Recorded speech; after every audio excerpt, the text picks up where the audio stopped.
My name is Jake. Today I want to show you horror movie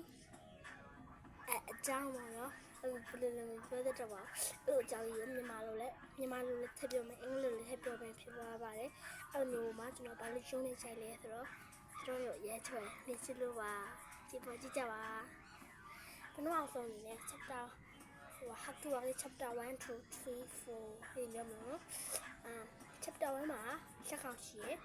ဟာတူဝါကီရခစ်စမီစီရဖော်ပီရနော်ဒါဒုတိယမှာကျ chapter 2မှာကျဘာမလို့လိုက်ရခစ်စမီစီရ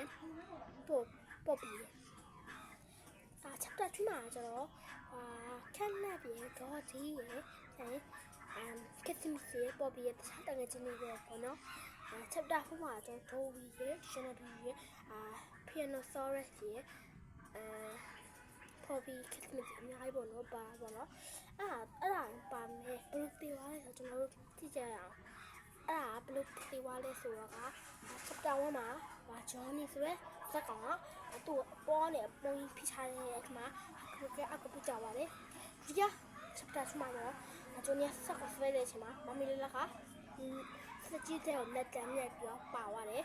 ခေါင်းကျတော့သူ့ရိုးကြလက်ကြောက်ဆွဲရတယ်ပေါ့နော် chapter 2မှာကျတော့Johnny ကခက်နဲ့နေဆိုင်သူ့ခလုတ်အမြဲနှိမ့်နေတဲ့အချိန်မှာခက်ကအစိမ့်လေးမိပြီးပြေးသွားတယ်သူ့ကိုအဲ့လိုအပေါ်နေပြီးတော့လက်ကျဆဲသွားတယ်chapter 4မှာတော့ထိုးပြီးမတည်သေးဘူးကျွန်တော်တိတ်ချမ်းကြည့်ရတယ်ထိုးပြီးမတည်သေးရတော့အဲ့ဒါပဲအဲ့ဒါကြောင့်ပြီးသွားရင်နော်အဲ့ဒါပဲပြောချင်တာပါအားလုံးနောက်ဗီဒီယိုမှာပြန်တွေ့မယ် like and subscribe လည်းပေးရမယ်နော်ပရိသတ်ကြီးတို့ပြီးလို့ကတော့bye bye